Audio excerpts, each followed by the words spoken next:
Hello everyone, welcome to the video lecture series on object-oriented programming language through Java. So we are learning the concept of inheritance. So as part of inheritance, in the last lecture we learned about super keyword, where in that lecture I have mentioned like super keyword can be used in three ways, where first two ways we have learned, where the first two ways works with the uses of accessing the constructor, superclass constructor, and the third way is I told you the third way is to access the superclass instance variables. So these two ways we have already learned in the previous lecture. So in this lecture we will see how a super keyword can be used to call the superclass instance variables and methods.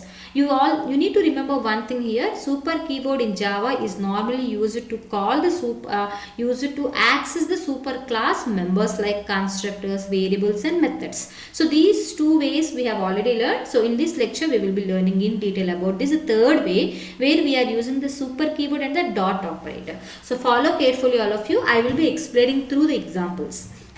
Now the first way, what we will do is, first way let us try to learn how to refer the superclass methods.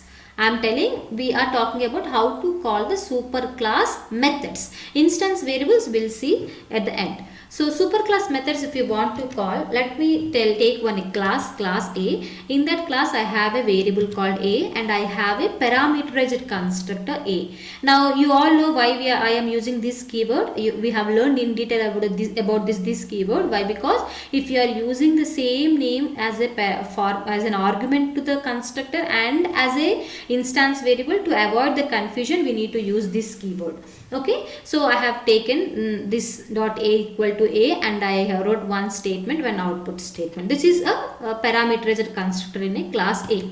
Now this class A is having one method also, which is print method, and along with print method it is having a display method. So this is the end of your class A. Now I am taking class B, which is extending this class. That means this class now becomes the superclass and this class now becomes the subclass. Now in this class B we have B variable and C variable, and this B variable is having, this B class will be having a constructor, where if you are talking about a parameterized constructor, we need to use a super keyword where one value you need to be passed by, because we have, it is requesting one argument.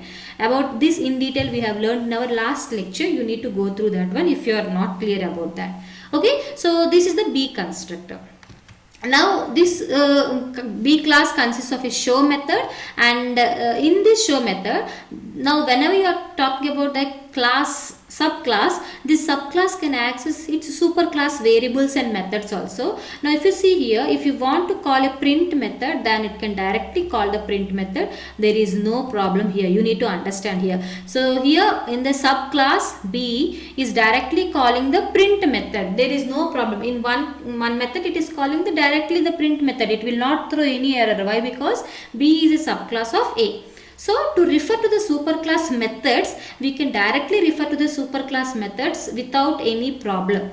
But when we need to use the super keyword, we need to use this. Here we no need to use the super keyword. Why? Because this print method is available only in class A. There is no print method in our class B. So if there is no print method in class B, we can directly use the print name. Directly we can call with that name. But so if for this example, if you are trying to create an object of B and if you are trying to call a show method, then what happens? B1.show, if you see, B1.show will be called, it will call the print method. If the control will go here, it will execute these statements, come back here, and these statements will be executed.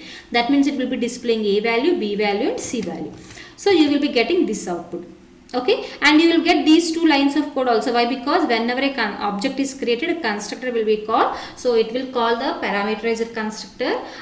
So in our program you can check here, we have one output statement here and one output statement here. So this will be displayed first, next this line will be displayed, next this line will be displayed, and then these two lines will be displayed. You will be getting this output.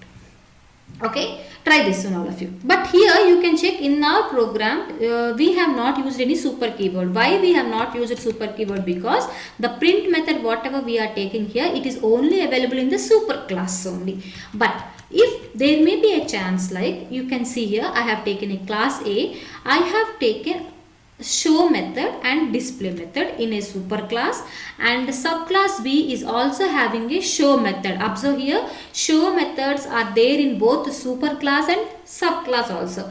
In such a case, to avoid, if you want to call a show method, if you write simply show, then what happens, the same class method will be called.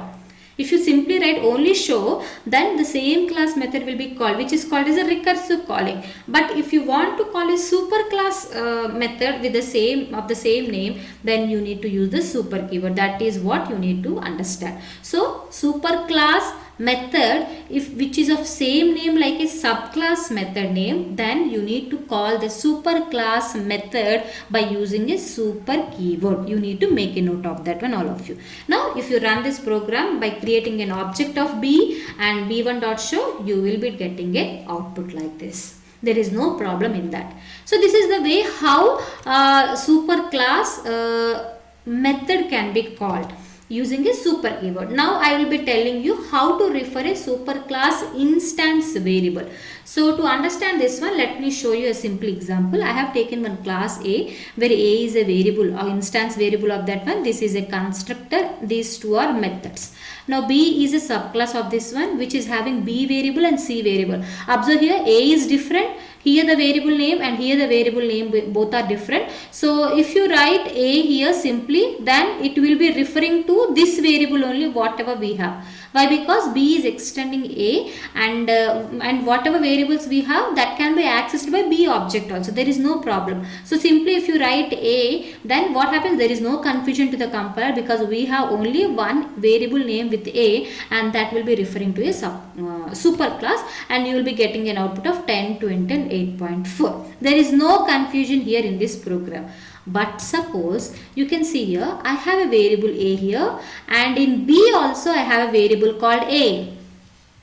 Then what happens, if you are trying to use normal A in your B class, then it will be referring to your variable that is in the same class only. But if you want to refer to your superclass variable with the same name, then you need to do that one by using your super.A. Observe here, both the variable names are same. But if you are simply writing A, that means it is referring to this variable. But if you want to refer to this variable, then you need to use super.A.